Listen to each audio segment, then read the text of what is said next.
tuned in to the Coach V Show. Welcome to the Coach V Show, your show for success and life fulfillment, with expert insights and interviews to help you to work to be your best and live your best life. Offering content for your consideration as life lessons, success frameworks, and behavioral models for your self-empowerment so that you grant yourself permission and authority to become and achieve all that you desire in life, leadership, and business. And to achieve the success, but that's only part of what this is, that we expeditiously get our success, you, me, and we, but then we translate that success into what Coach V calls the juice of life, is that joy, peace, happiness, fulfillment, love, and family time. Here on the Coach V Show, where iron sharpens iron, together we rise. We have on the show today one of my favorite and wisest brothers that I have met just over an email back in 2007, when in a life that is no longer mine, but I was able to connect with this brother and the value that he is going to bring. Just buckle your seatbelt, because it is about to be on here on the Coach V Show, where iron sharpens iron, together we rise. And our guest is Paul M. Tuivai, affectionately known as Big Paul, is a former award-winning radio personality and record executive veteran for over 30 plus years. And that's when I met Big Paul, becoming the first. So before this Tongan brother ever got a reminiscent, and I haven't even scratched the surface of what he did as the first ever Tongan-born air personality in commercial radio in the United States, had its advantages. There wasn't anyone to compare himself to. Navigating the California Bay Area airwaves led to his pioneering and implementing a promotional arm in radio, what is now commonplace in radio stations, known as the street team. So all of the street teams it is that you now see all over the place, this guy is the pioneer of that. This would see KMEL in San Francisco ranked commonplace, ranked #1 for nearly 5 years that he spent at this heritage groundbreaking station. It was here that he met up with the Legacy Award radio show, The Wake Up Show with the King Tech and Sway. The popularity of this show led to several firsts in commercial radio: first mix show, first live mix show, first simulcasted hip hop show, first globally syndicated hip hop show, to name a few. And this was the show that, get ready for these names. This was the show responsible for some of hip-hop's historical moments, including the Wu-Tang Clan Reunion, discovering Eminem, Tupac's last known interview, Notorious B.I.G's last recorded interview, as well as breaking music for now iconic artists Outkast, Mack, Wu-Tang, D'Angelo, Common, Nas, Jay-Z, just to name a few. The growth of the popularity of the show would bring them to the Los Angeles market, where Big Paul, where now I connected with him at this stage, met his next challenge, the record industry. And there is where the national street marketing director he was, where he helped launch Friday's first soundtrack and Mack 10's first album, Faux Life. This also saw another first for the Tongan now music executive. Big Paul would leave Priority Records and join forces with Brian Sampson to create their own company, Blueprint Networking Marketing, Inc., promoting record releases for Warner Brothers, Mavericks Records, Sony Music. I mean, the list goes on and on. Capitol Records, Immortal Records, Lude Records, Avatar Records, A&M Records, as well as being introduced to a newly formed Universal Records. So let's skip down to this. Universal Records brought Big Paul on board as the West Coast Director of Marketing and Promotions, where it was the first time that this Tongan brother, who was a football coach at the time, saw my very first black card, is when my man whipped it out when he took me around when I came down to Hollywood. And Universal Records brought him on as the West Coast Director in Promotion, where he led the nation in sales and launching artists. Put on your seatbelt again: Cash Money Records, Juvenile, the Hot Boys, Lil Wayne. He would also help launch Nelly, Akon, Chamillionaire, while working with Boys to Men, Erica Badu, India Ari, and the rest of the roster, which led to a meteoric rise of Universal to the market leader during his 13 years tenure at Universal. Big Paul, Rookie of the Year, Divisional Record Label Executive of the Year. And now, Big Paul is never one to be shy from a challenge and being able to pivot into his career. Using his skills in concert with his vast network, he has been working with longtime friend and business partner Eddie Pham in product development. Creating and launching new products to market in direct TV space has been a natural transition. Big Paul has also rebranded his name, transforming himself from the inside out to being from Big Paul to now Mighty Paul, and is excited to launch several products this year that have been developed and created for consumers, including the launch of fintech company Pro8 Inc. So here's a couple things about Big Paul. His hobbies: food, music, and learning. Favorite food, Japanese and Persian. He loves helping out youth, and his dislike is rude people. Fun fact, banned from Switzerland for 5 years while attending school in Francais, which is one of his languages, Tongan, English, French, and he speaks Ebonics too, just like Coach V does, because I'm from SoCal and he's from the Yay area. And most proud moment is when his father realized he wasn't a drug dealer. You can find him on social media at Polynesian, Twitter, Facebook, Instagram, Tumblr, YouTube, and LinkedIn. I had to read all that because of the fact that that's the kind of wisdom that is on the Coach V show here tonight. And I just want to thank you, Brother Paul. Big Paul, welcome to the Coach V show, where iron sharpens iron. Together we rise. Let me say that again. Mighty Paul, welcome to the Coach V show, where iron sharpens iron. Together we rise. It's an honor and a pleasure to be here, brother Coach. Look, you know, besides you and I sharing the same last name, it's also exciting. It's also exciting knowing that, you know, you're doing what you're doing for the community and for the rest of our folks, man. Congratulations on all your success also. Oh, man. I feel like I'm really getting started.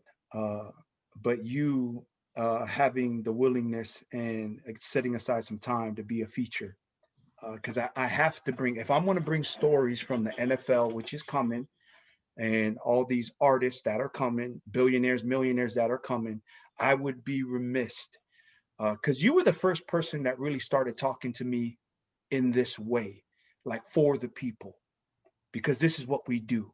Here's a Mighty Paul phrase. It comes from being, you know, from our heritage of being navigators. I mean, you were the first person that really got me on this whole deal. I was just a football coach when I met you. I was a little bit of a philosopher, but not into the level that I feel that I subscribe to today. So let's start with you and your history, Mighty Paul. I have just read off some accolades and some names and some accomplishments, and really you carving out your niche and then transforming. But let's start from where you're from, where you're born, family, all that. What's the genesis point for Mighty Paul? I grew up in the Bay Area. I grew up at the time, it was Menlo Park, what is now Palo Alto and that whole area. My dad was his own hustler in his own way. He worked his way out here to the Bay Area. The crazy thing back then, and it still is today, in Tonga, college is also another word for high school. Mm. So when my dad turned in his resume, which he didn't really go past the second level of high school, it said Tupac College on it, which is also known as Toloa in Tonga. Mm. So when they got the resume, they said, "Oh man, we got a college guy that's coming to work for us." I had no idea. I think it didn't take them long once they met my dad and the yes, no, maybe so, conversation. They realized that maybe he didn't quite have that education that they thought that he had. And but my dad did what he did with what he had, and I probably growing up in Palo Alto, I didn't really see anybody that looked like me. I always thought I was either Mexican or Native American, and it's different today. It's changed. We've got a lot of folks over there in the EPA section all the way around, but where the part that I grew up in, my dad was a gardener, and well, didn't realize that the lady that he was working for was a billionaire. Mm, And that was probably my first exposure to that lifestyle where I said to myself, this must be normal. One day I'll get there. mm, And that that lady her name was Miss Buck. For those who don't know the Buck Foundation family, she was an heiress, had no heir, and wanted to adopt me. And my dad wouldn't give me up for adoption. So when she passed, most of Stanford is built on her property. It's a mm-hmm. property that I used to run around on as a kid.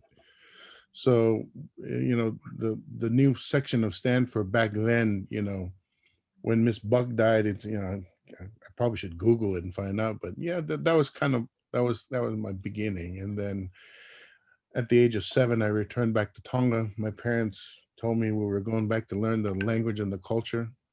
I would later find out that, it was exactly 7 years in Tonga before we came back, that the reason we went back wasn't to learn the language and the culture, but it was Mm, because we got deported. mm, We were overstayers. mm, And you couldn't come back into the US until you were 7 years outside of the country. And 7 years to the day we filed the paperwork and came back in legally. So mm. so I grew up, my background is that, so here I was going back to Tonga and had no idea that, I was going to be there that long. I just, I grew up with the comforts of what I thought was comfort, having a toaster, electricity, and all that stuff. Hot water. Yeah,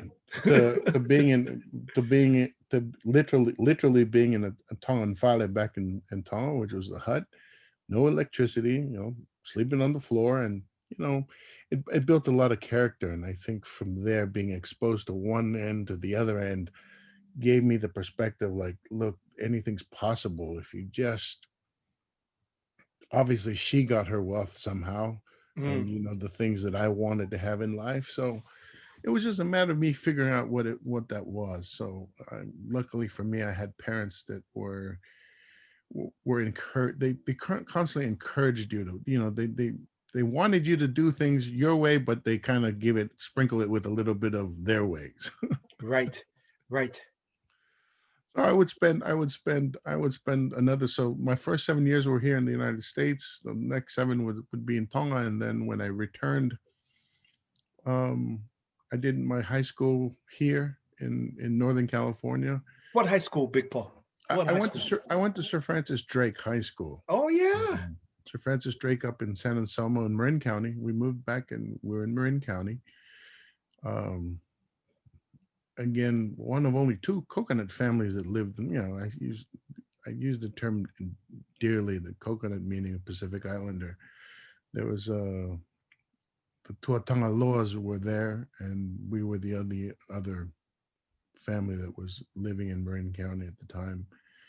And that's where I did my first 2.5 years, and then I switched over to boarding school went to a small boarding school up in Hillsburg, Mm-hmm. where I graduated. And yeah, that was the begin. That was my beginning. So I kind of got the best of both worlds.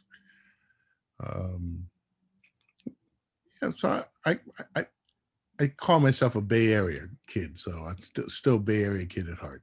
So. Yeah, absolutely. And you know what my parents are going to ask? My parents are going to ask, who were your parents, siblings? Drop some of that, please. So my father's is Faleapuna, known as Puna Tuivai, and my mother is Siulolo Ilalahia Tuivai, and my mom, my dad's roots are from Nomuka and Eua, and Mm-hmm.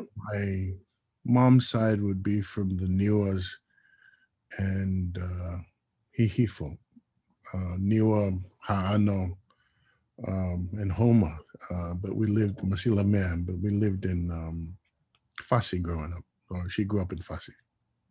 Yeah. So graduating high school, talk us through this transition of you getting into radio, getting into KMEL. I mean, I was in San Bruno and San Francisco, South City, San Francisco. Went to Bel Air Elementary for a year, and then another year maybe, and then we moved to Pomona, California. But I mean, KMEL is huge, right? And you helped set that up, and I didn't even really know that at the time because I was a youngster. How did that all happen? How did that transition? How did that opportunity come to be? When I graduated from university, I graduated from college. I graduated from Pacific Union College. Um, I wanted to work for Euro Disney. That's why I studied France. That's why I lived in France, was because I was studying business French, and I wanted to be part of the team that was going to open up Euro Disney up in 1991. I'm dating myself here. But all the guys I went to school with were saying, you Americans have too many damn rules. You can't wear jewelry, can't smoke. I said, those aren't American rules. That's the Disney look. Disney has a very specific set of rules. And they were like, I don't think you were going to be able to work out here. And I was kind of disappointed because I did want to go back and live in Europe, but things just didn't work out the way they did, and I ended up being a lifeguard at a new Jewish community center in Marin. And it was at the community center that I would actually open the swimming pool every morning when it would open, and I'd listen to the radio and go, I don't think those guys are funny. I think I'm funny. Right. And one thing led to another. I would meet a DJ and everyone always says, yeah, you guys are so big, you should be security. Well, I fell into that. And I did security work at a nightclub, and I would meet the disc jockey. In this case, there was a young man by the name of Theo who came down here to Los Angeles. But Theo, Asian Theo, deep voice. Yeah. We all know Theo growing up in SoCal. He was a person who invited me first to the radio station. And then I just hung out with him he had a weekend shift, and then he moved to the evening show, and I moved with him to the evening show, and that started my journey in radio. And I just kind of learned as I went. I was a college graduate. I could speak English. That was the best part. And then but I had a passion for music, and I think, were it not for our background as Pacific Islanders or Polynesian in this case, one thing that people don't understand is that, or that they may know, is most of our history is told through song and dance. I listen to music a little differently. I don't listen to music just for the beat and for the mood. I listen to the story, because in the story of the song is somebody's journey, is somebody's history, is somebody's direction, is somebody's recipe, it's somebody's roadmap to their heart, right, or to their problems. So I would always listen and try to figure things out, like, what do they really mean when they say these things, and so that's how that was my approach. But growing up in Marin, I spent a lot of time, going to the record store and stuff, but I never bought anything. I couldn't afford it. But, it just was one of those things where I loved music, surrounding myself in music. A lot of people had different types of hobbies. Mine was music. And then back when I was growing up, there's this thing called Columbia House Records. Columbia House, where for a penny, you could buy 11 albums. Right. And then if you gave them your address, they gave you 2 more free albums, but then you had to promise to buy 2 albums or 3 albums at full price in the next 3 years. Right. I don't ever think I would just buy 11 and then go make up another name with the same address and buy another 11 for a penny. Right. It was a penny. But that's kind of how I started my record collection, and I realized, man, there's nothing better than music, bro. Right. That's what kind of started me, and that's how I kind of got to KMEL. And when I got to KMEL, they didn't have a position for me, so I actually worked at the radio station for a year and a half for free. But in that year and a half, I was able to get myself an autograph card, a business card, the keys to the station vehicle, and a gas card. Right. Right. So I just drove everywhere in the car, and I tell people I kind of made the radio station. I added a third dimension to it. So if radio has two dimensions, the two dimensions would be that you would hear somebody's voice and you would see their billboard or their sticker, Right. right? So those are your two dimensions for the radio station. Mm-hmm. Third dimension was being able to hug somebody, shake their hands, give them, say, "Hey, you work at the radio station?" "Well, yes, I do." Shake their hand, take pictures. That was like give away a free T-shirt. So that was kind of also the seed that started the street team concept.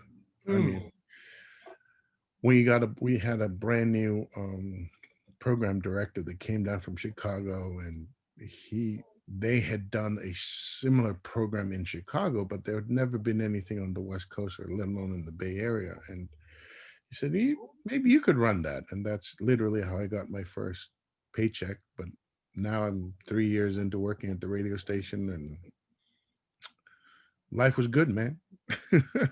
Right. So I was working the evening show from 6 to 10 p.m. I'd go home, sleep, wake up, open the swimming pool. And then when I added on the morning show, because I volunteered to work in the morning show, then I switched my schedule. I'd go 6 to 10 at night at the radio station. I'd go home, take a power nap. I'd wake up in the morning, do the morning show from 4:30 to 10, drive back to Marin. It was about 45-minute commute, no traffic. Teach a couple swimming lessons and do a quick shift, and then come back and start it all over again. So I had a paying job to support two free jobs. It was two full-time free jobs. Right. Just in order to make things happen and learn. So it's kind of how I got onto radio. And then from there I created the street team, and learned a lot from that, because now I'm managing people. I had 23 kids that were interns that worked for me, 23 to 25 at any given intake, working for free. So I'm having to manage them to have the same enthusiasm to put into the job as I had, except now I've got 23 personalities, 23 different problems, 23 different schedules. I learned a lot in that time of being able to not only just manage people's time, but also manage their expectation. So with no money, no budget, I had to direct them to want to give 100% the increase and grow the station's popularity in the streets. Because we started at the time, we were at Radio Awards with another station that had just changed its format. It was Wild 97.7 at the time, and then they changed to Wild 107.7. So that was a big competitor. But that's literally how I got onto radio. Yeah. And so I often come across in my various audiences that I speak to nationwide, is I often tell them the term it is that I would describe what you went through to get that. And to do what you've done is, we all have to dream before the dream. We all have to pay the dream before the dream pays us. And talk about that as a life lesson, or as a behavioral model, or as a success frameworks for those that may be listening going, man, I'm looking for a paying job. Yeah, you can look for a paying job all you want. But every opportunity, there is a cost to be paid, and we pay before we receive and or get or benefit. What's your thoughts on that, Brother Paul? I've learned there's a simple phrase of a song that says, "Love isn't love until it's given away." So Mm. with that phrase being said, I learned that I learned three things off of working my time at KMEL. Number one is if you want something bad enough, you'll do whatever it takes. Mm. It doesn't there's no excuses for success. You cannot come up with this, oh, I can't do that. Oh, I'm not good enough. Oh, I don't. No. If you want it, figure out a way to get it. I know it sounds easier said than done, but if Right. you truly, truly want it, and this is something you want, you will either go up your skills, learn more about it, surround yourself with that environment, tell yourself, if I make $10 a week, $1 will be dedicated to me bettering myself to get to Mm. that level. So Right. you've got to be able. So the first thing is you've got to do whatever it takes to get it. Number two is that you've also got to be willing to add value. You've got to give things to people. In my case, my added value was just being present. Hey, get me coffee. I did it. Hey, can you go down and buy us lunch? I did it. Hey, can you do this? I did it. Hey, can you do that? You're giving them a reason, and but you're also adding value. But at the same time, I'm absorbing the education. So that year and a half that I worked for free at KMEL really could have been looked at as an internship or an apprenticeship. Right. And that's the price I had to pay in order for me to up my skills to get what I wanted. Right. And the third thing is show up, be present, and be 100%. No matter who's looking, somebody's always looking. Right. So you can't just turn on when the cameras are on you and turn off when the camera's off. That's right. When you get off the bus getting ready to walk to work, you are now on. Or when you leave your front door, assume that position of success in your mind. Mm. I am a radio professional. You wear that mentality all the way when you go in through when you're going through the hallways of the job. You don't know who's paying attention. Your energy, your vibe, you have to be on. Coach, I know for a fact that you don't tell your athletes don't just walk out to the field and then turn on when it's time for them to play. They're either on before they get on the field or they're on the day before game day. There's a moment and a time that you have to switch an on button, whatever that is. You can rest the minute you walk and close your door at your house, then you can take off that on. Yeah. When you approach whatever, I don't care what it is that you want, you've got to want it.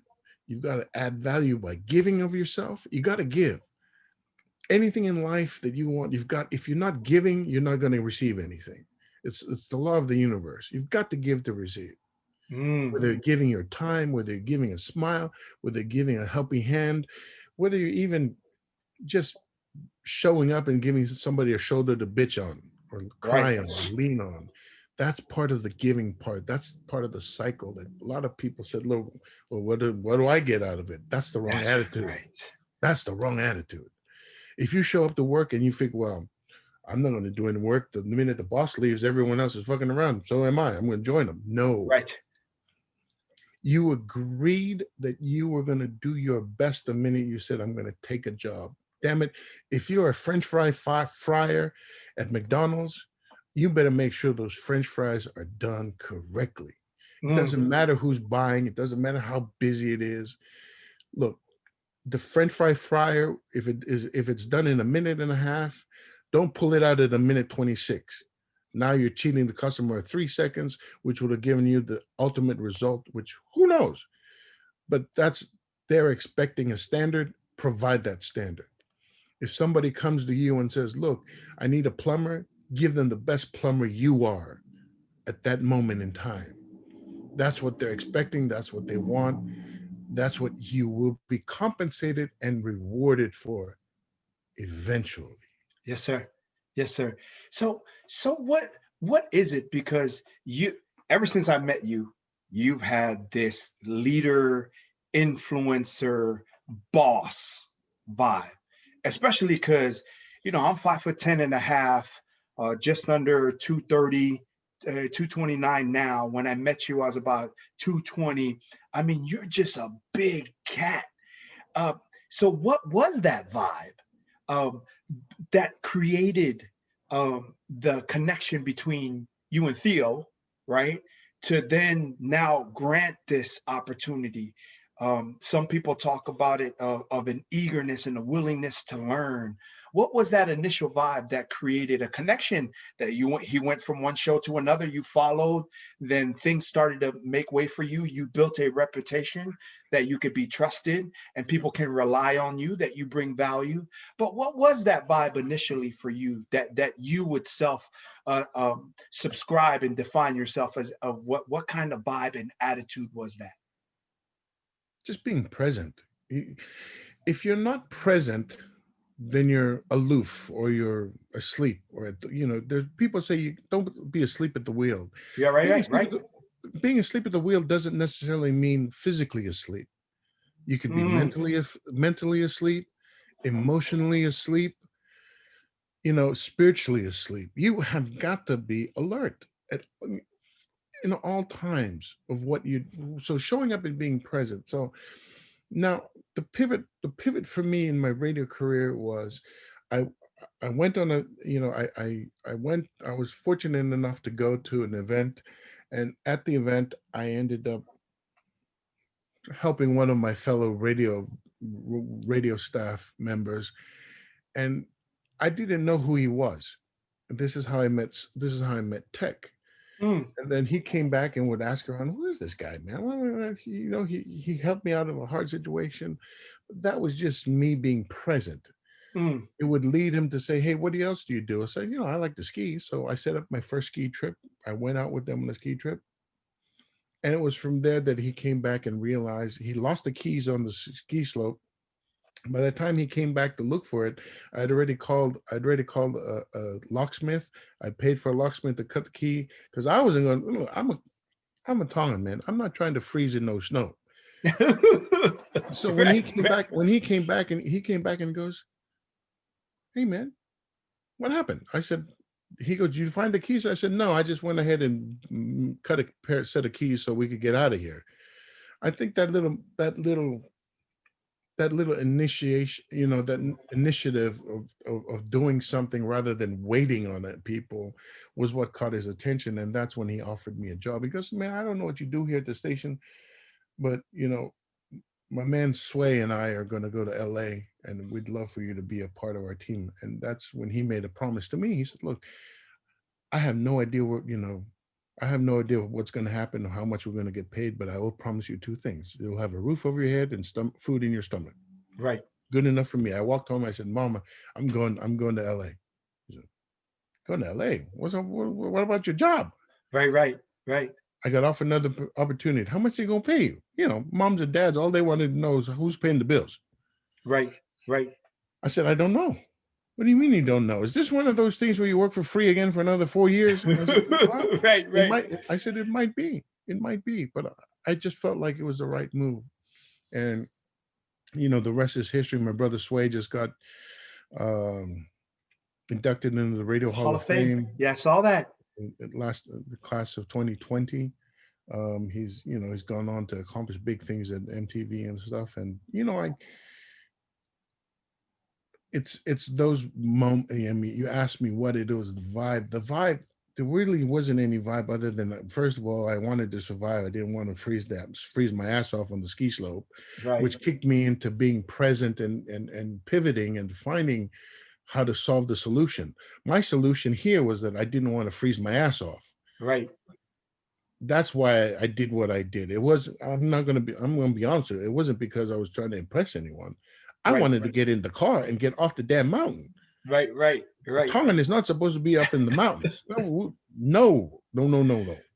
But that was the onus of being present, and it's led to a career that I look at now that is, man, It's exciting. It's been a travel. I've been a part of a lot of just history, man. Just being present. I've been part of history in the music game.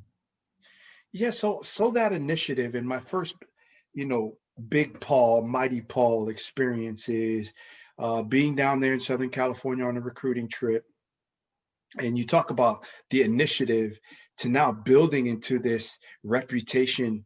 And I think it was Switch Beats, Alicia Keys' husband, yeah. Yeah. Switch Beats was shooting a video, and you're like, "Hey man, just meet me over here when you get a chance." And we walk in there, and he just stops. The director stops, and you got this vibe where you came into this environment. They got a Lamborghini, they got lights, camera, they got dancing girls everywhere. They got this whole setup, and everybody like stops, and they're like, "Big Paul, what's up, man?" And you're like, "Hey, this is my cousin." And you were talking about what we did, and they're like, "Yeah, that's what's up. That's what's up." And so I've heard of Switch Beats as a director, but I didn't know he did music as well, right? So it's not until I left there that I think it was a cool experience in total.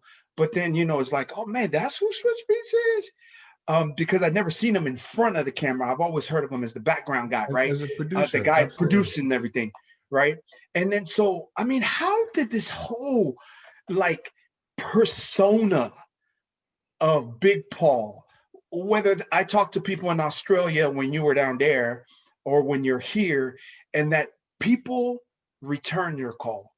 When you tell somebody to do something, they do it. And when you say, "Hey, could you talk to this person?" Doors open for you and your partner, Eddie. And because of your vibe, your graciousness, your goodness, you take initiative, you try to solve problems, bringing value. How did this whole Mighty Paul persona come to be? I mean, it honestly, it just you when I mentioned being present, and part of Mm, that is when the second thing I mentioned about you've got to be able to give, you've got to be able to do whatever it takes. mm, Sometimes your act of kindness lends itself to planting seeds in other people. They say, if I ever get in a position I can help that man, I will. And that's exactly what being present does. mm, Is when you're around and you let people know you're present, or you acknowledge them so they're not invisible in your presence. mm. That is when people goes, you know what, I like this guy because he at least came and said hi. The Swiss Beats video shoot that you're talking about, that where we shot with Hype Williams was the director. He was a cool cat, man. And it was in Burbank, and we had um Bone Thugs and Harmony was there, and the Rough Riders. Yeah, I remember So that. Yeah. And you so introduced me to all of them. yeah, you got a triple dose of musicians in one shot. Um, and at the time, Felly Fell was still a brand new radio jock to Power 106 in Yep. Los Angeles, and you got to meet him when he just started his career in LA. So they yeah, I honestly just think, just treat people the way you want to be treated. I mean, to Mm, answer your question, like if somebody asks you for something, if you can give it, but don't give it thinking, well, I'm going to give this because one day I'm going to ask him for a favor. When you mm. start doing the tick for tat, you'll get in trouble because you'll never have enough ticks. You'll mostly tats. Right. So Just what you're give. talking, yeah, go ahead. No, no, no. Go ahead. So you're talking about what I call appreciating and respecting a person's humanity in what I do. And in doing so, nothing bolsters the bottom line of a business than when people feel appreciated and valued, right? As people, for personal growth, not just because they get paid something. What I find that has created in the companies, Fortune 1,500 and 100 companies that I've coached, it creates loyalty, it creates endearment, and it creates a willingness that when they see you, you won't even need to ask, and they're going to figure out a way to get it done for you. Has that been your experience? I mean, because we're talking about you with the guys from Boys to Men, and I've been able to, meet up with those guys when they were here in my region of California, the 916, to meet Sean Stockman and those guys, amazing people. I mean, you have been with Nelly and how he looks, Country Grammar, and then, but yet all of them treat you with almost a reverence and respect from what I've seen when I'm around you and them to you. Right? Does that correlate with any of your experiencing, valuing people's humanity, respecting them? That creates endearment, loyalty, and a willingness to really go over and beyond. And these are superstars, but yet they give you this kind of attention and really reverence. I mean, there's that saying that, people don't remember what you do; they remember how that you make them feel. Yeah. And I know it sounds very cliche, but I light up when I see certain people that have done things for me that I never expected them to do, but they just did it because, and I think I learned earlier that sometimes you don't know what the next person is going for, whether you're in a Fortune 500 company, a Fortune 10, Fortune 1000, it doesn't matter. It doesn't matter what the components are. If the person next to you, if you have to spend the next 8 hours of your workday with the guy next to you, you might as well spend it with a guy next to you that you enjoy being around. That's right. Make that 8 hours fun.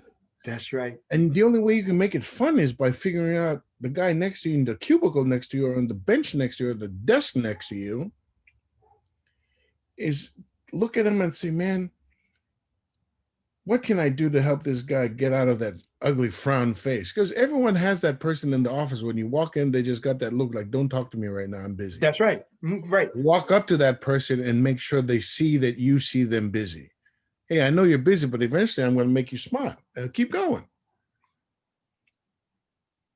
These are things that are free. You don't need money to make somebody feel special.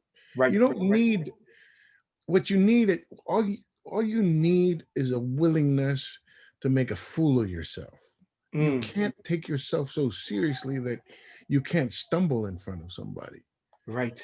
So if you take in Australia, they call it, if you take the Mickey out of things, if you take the seriousness out of it, then people will look at you and goes, well, I never expected him to be able to tap dance so light on his foot, but damn, he's a pretty good dancer. Yeah. Whatever it is, look, if all of us in humanity, if all of the humans decided that they would wake up and do 5 good things, just 5 positive things a day, their life would be increased joyously 5 times on 5. So that's interesting because you say it's not about the money, and intriguingly enough, in this same experience, and I've been around you again since then, and it was the same when we had the Island City Media Group meeting earlier in 2020.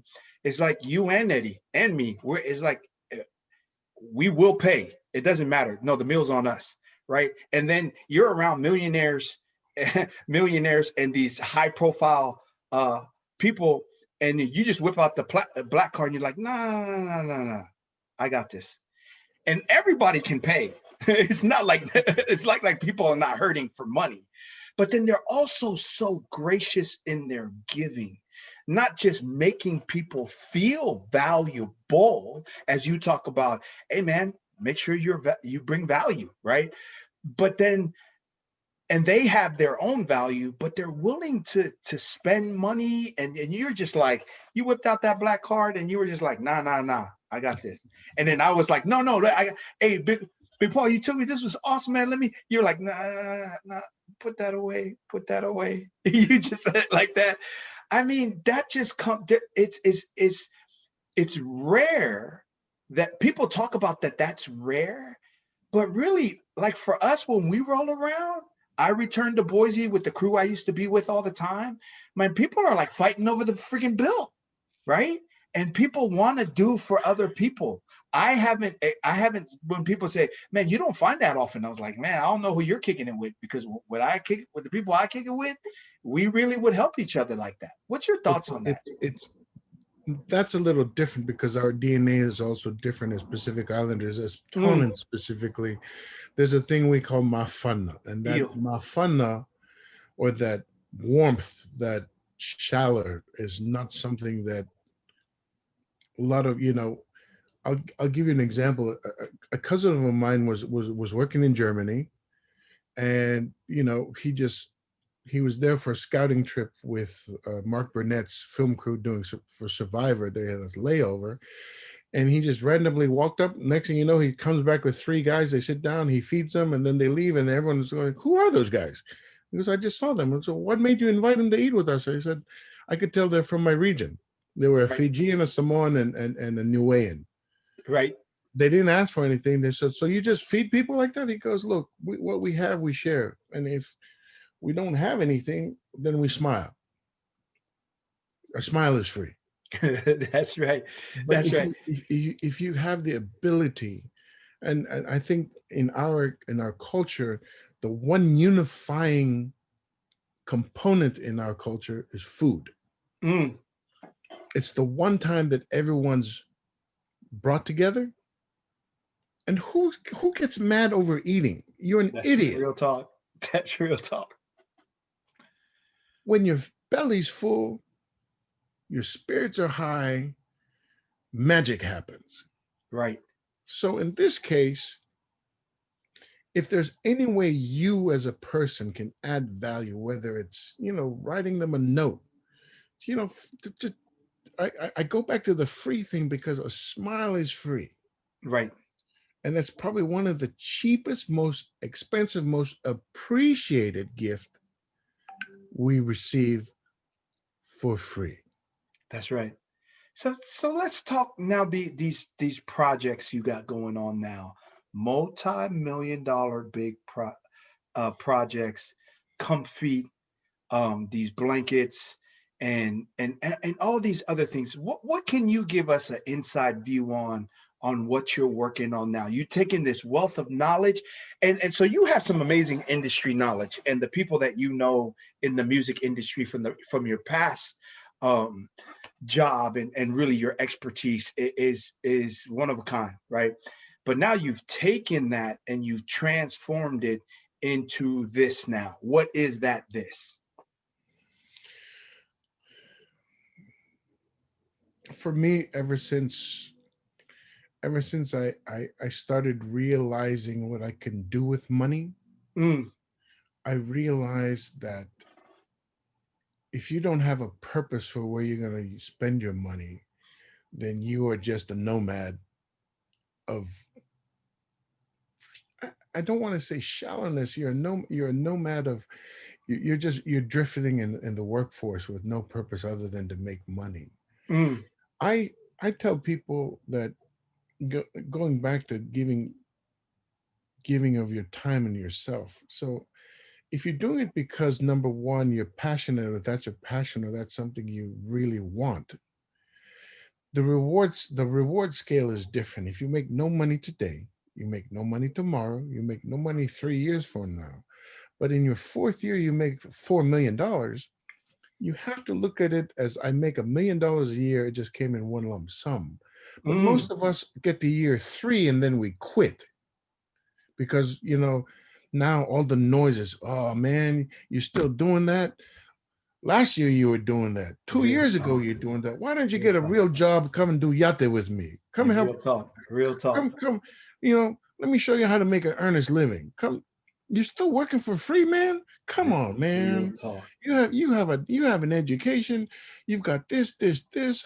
You should be embarrassed of yourself. How is it that you're a grown man still working for free?" Right. What they don't see is you're not working for free. You're investing in yourself, preparing yourself to receive the blessing you're about to receive year 4. But you've got to have the mindset, what I'm doing here is I'm doing it because it's makes me happy. It's what I want. And when you operate from that power, knowing that you're in control of where you're heading, I mean, we're navigators, born navigators as Pacific Islanders. No one gets on a canoe and just says, I'm going to start paddling. No, you pick a point, figure out where you want to go, and then we'll figure out how to get there. Right. Same thing applies here. In your mind, I want to do something that's going to change my family's life. Better health, better insurance, better housing, better, give them all the stuff that they've always dreamt for, or all the stuff that you always wish you had growing up. Bestow that onto somebody as a goal. Whatever it is that you were going to, for me, growing up, I just wanted comic books. I just loved comic books. So when I was stuck on the island in Tonga for 7 years, we never got comic books. So anytime an Archie comic book showed up with the Palangi that was coming, I mean, I would read it 50 times, but that was one of my passions as a kid, was comic books. I know it sounds silly, I know it sounds mundane, but those were things that I liked. Yeah, me too. I'm not X-Men. saying Yeah. I'm not saying change the things that you like. I'm saying it's achievable. When you put it in that frame of mind, you can get it. But what are you willing to do for it? Legally. Right. For every action, there's a reaction. So you got to pick and choose your paths correctly.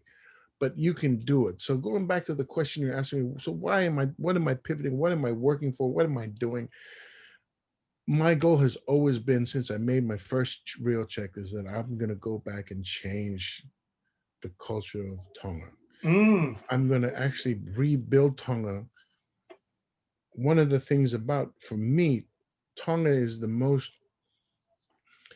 educated country per capita in the world. We have more PhDs than any country, period, per capita. Right. There's no reason that little dot on the map should have such an accolade. Right. But what are we doing with that knowledge? What are we doing? It hurts me sometimes. I'll go back and let me preface this. This is no shade on the government. This is no shade in people running the government. This is no shade on people with PhDs. Right. That's not what I know, with the knowledge that has been given to me, that I can make things different for Tongans in Tonga. That is what I'm doing. That is where look. They're audacious goals, sure, but I want to do it. Right. I want to be able to provide.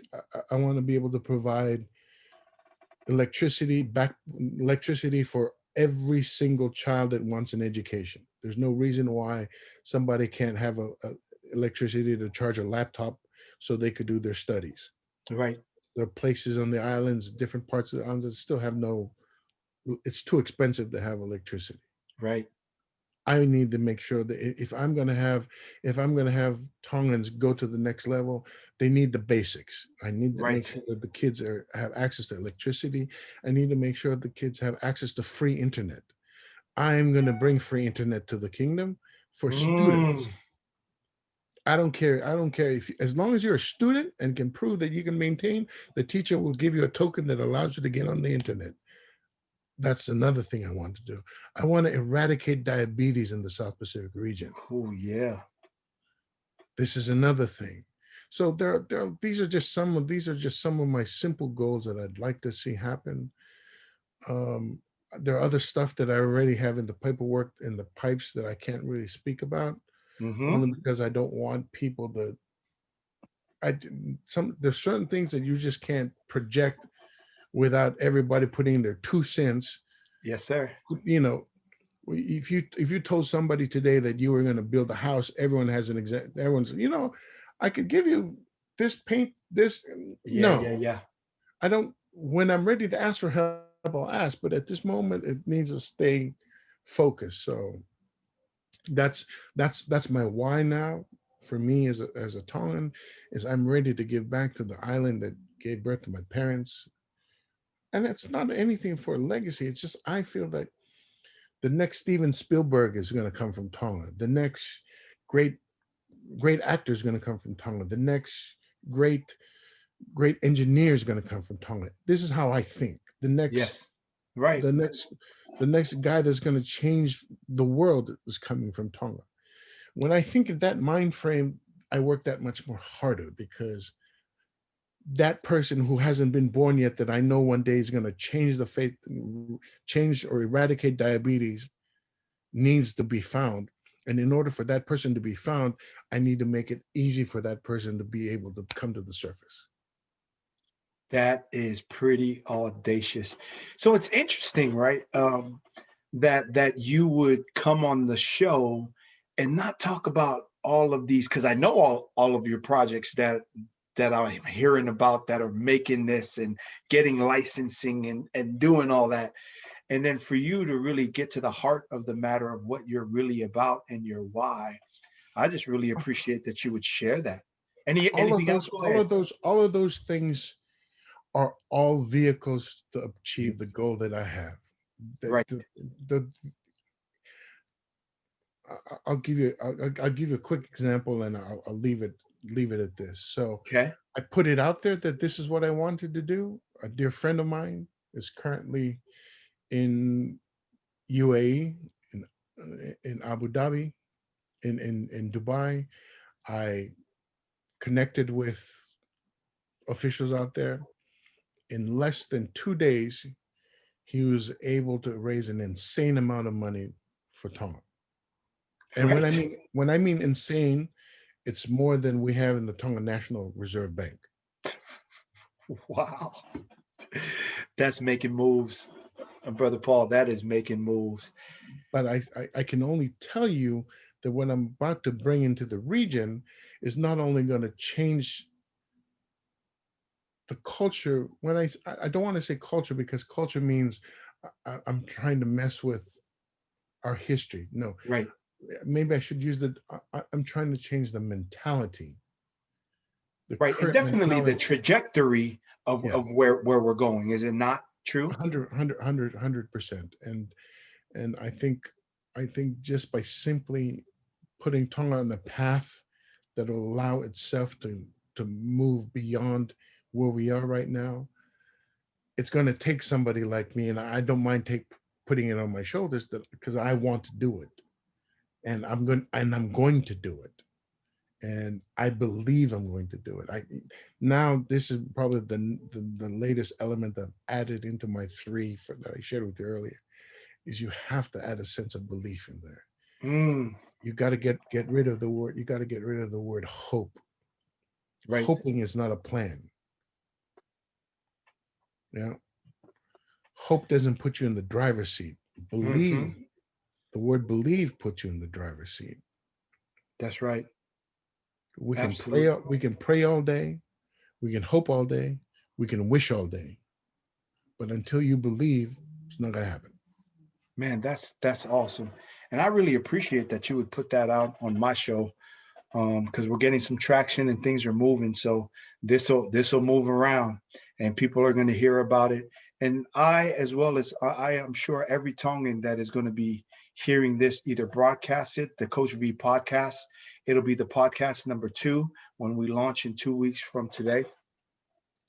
So that's going to really travel around. And in that, what are some final send-offs? Any shout outs, any last sentiments, any last words before we close down here, Brother Paul? Look, I'm gonna give a shout out to all the youth, our youth, Mm, because they're going through some trying times. It's hard to be a young Tongan of Tongan descent born mm, overseas, dealing with parents who are trying to maintain a culture and an image in a society that's not readily able to understand things. right, What I mean is, it's hard for you're trying to tell a kid you should do that because I said so. right, The difference with me was I got to spend 7 years of my informative years on the island to understand why you do those things. right. And it pains me sometimes when I look at the way some of our parents are drilling into kids traditions that they barely understood or why they did it, but they're drilling it because the rest of the community expects that of them, and that's not fair. That's right. That's right. And So really, Brother Paul, those notions and those approaches have expired. The kids are not. I They're don't not. want to They're say not. I don't want to say that they've expired, but they need to change. They need to That's evolve. right. They need to evolve. They Yes. need to evolve. You know, getting slapped on the back of the head because you're not pronouncing a word correctly was good on the islands. It doesn't work out here. No You got to question. figure out a way to make them change. That's right. You can't explain to the kid why you want him to frappa appa, in our case, Right. be in reverence of their sister or the familiar bonds if you yourself don't do it in practice. That's why I said someone's always watching you.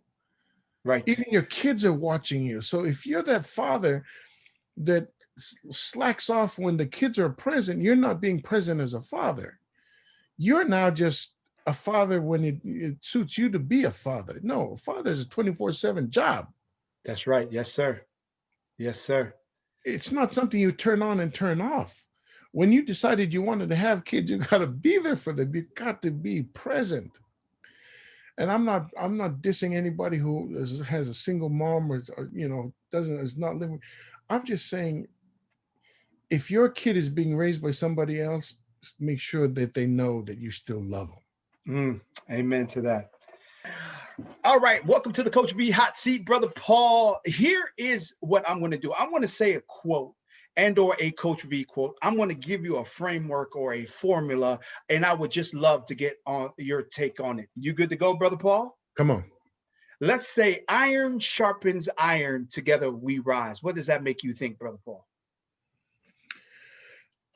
I automatically think of a metal forgery, a forge, where in order for that steel to become strong, it's necessary that it be pounded, folded over, pounded, folded over, pounded, folded. It's not until it's withstood the heat and that the iron or sword maker has managed to put that blade down or craft that blade, that what we see as a final product is hours being forged. And there's a reason why the steel becomes strong, and the reason why you can sharpen something is because it's withstood the test of time and the heat. So if you're not going to be in the heat, you're not going to go anywhere. You've got to go through the heat. If you want to strengthen yourself, you've got to go through the heat. Now, when you say iron sharpens iron, the only way you can sharpen a blade is with another blade or another piece of iron. Yes, sir. And that is a requirement, and those are just metal physics. Those are just metal properties that are necessary. So in order for you to be your best, you've got to be around other things that are like you to keep you your best. Absolutely. So when you say iron sharpens iron, together we will rise. A lot of people look at it as rising, as rising tides lifts all boats.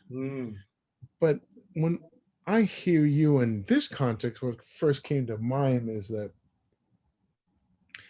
in anything in life, whether it's sports, whether it's education, whether it's life, we always say the word, let's raise a glass and toast. Right. We're all either rising to the occasion or raising and cheering for the occasion. Right. Back then, the musketeers would say all for one and one for all, and they'd put their swords up. If you think about the irony or the imagery of something being raised, victory is being either celebrated or is about to be achieved. So when you say iron sharpens iron, together we rise. Now either we rise to the occasion, we're preparing for the occasion, yes, or sir, we're celebrating the victory. There's nobody celebrating a victory being flat on their ass. That's unless right. They're just out tired. But right. The spirit of the occasion is still being raised or being toasted. That's what I came up with the imagery. I could be wrong, But that's what I saw when you said together we Oh, rise. that is awesome. And that's some great wisdom. Next one comes from a quote. And here's the final stanza, Brother Paul. Let me know on the hot seat when I'm done what it is that you think. Success is failure turned inside out, and a silver tint in this thing called doubt. And you never can tell how close you are because it may be right here, but seem so far. But stick to the fight when your heart is hit. It's when things seem worse that you must not quit. Brother Paul, on the hot seat, what's your thought on that? I alluded to it in my story. I alluded to it Yes. bringing up. I said, look, you don't make money today, you don't make money tomorrow, you don't make money 3 years from now. But if the fourth you made 4 million, dude, you are winning. Yes, sir. You have got to endure the long. You've got to endure. You've got to go through it. There's no shortcut to success. Yes, sir. And anybody who says that it happened overnight, I beg to differ. Yes, sir. You have to go through things. Experience is your best teacher. If you don't experience it, you're not going to appreciate it. There's no reason you could make all the money in the world, but my friend Eddie realized real quick he had when his parents sold the restaurants and when his mom sold her restaurants, he was a young man who had a pocket full of money and no friends.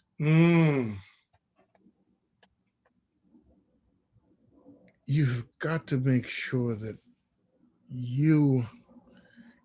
success is also based on your expectations. Right. Right. Because success is based on each and every individual. For some people, success is just being able to wake up every day. That's success. Right. That's real And talk. they don't really care about anything else as long as they get to wake up another day. Right. No, and even though they're the most talented ukulele player you've met, in their mind, they're successful. So you can't take that away from them by trying to impose your idea of success. Right. So when you say success is based on everybody, you have to put the framework of what you find successful. It's like saying, what's rich to you? I may be a farmer in Tonga. I have no money in the bank, but I feed my family. They have a roof over their head, and all my kids are happy. There's none of my kids have issues. There's no stress. I'm successful. That's right. So if we take out measuring our success against other people's idea of success, that's huge. Right. You will be successful. That's right. Manage your own expectations. Only you know the limits of your journey. I love that.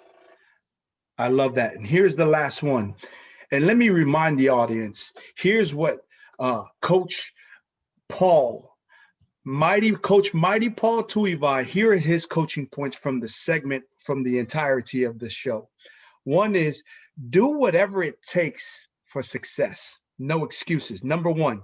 Number two is add value, be present. Number three, show up and be present, right? And then lastly was belief. And that is the Coach V last topic.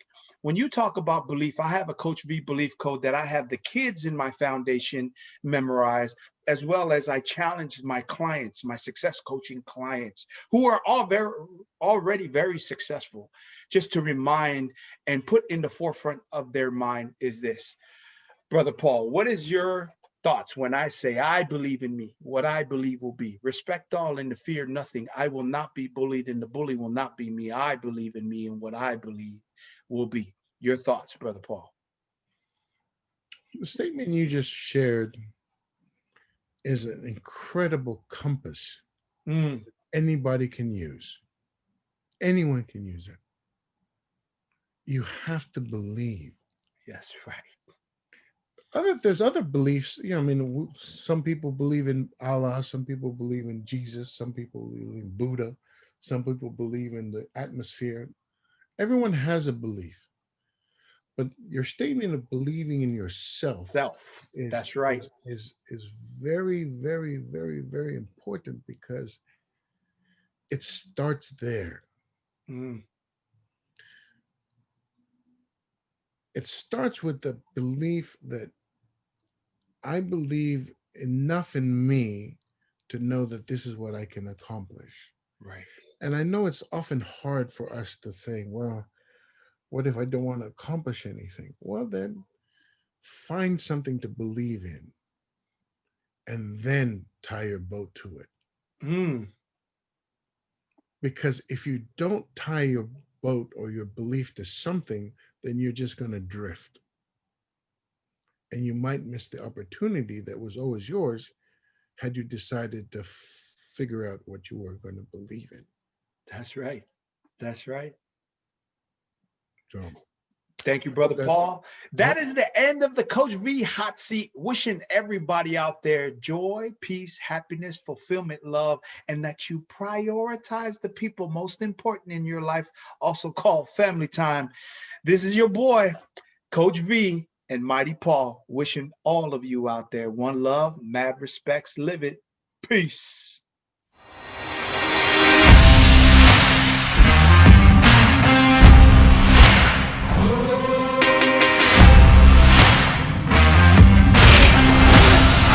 You are now tuned in to the Coach V Show.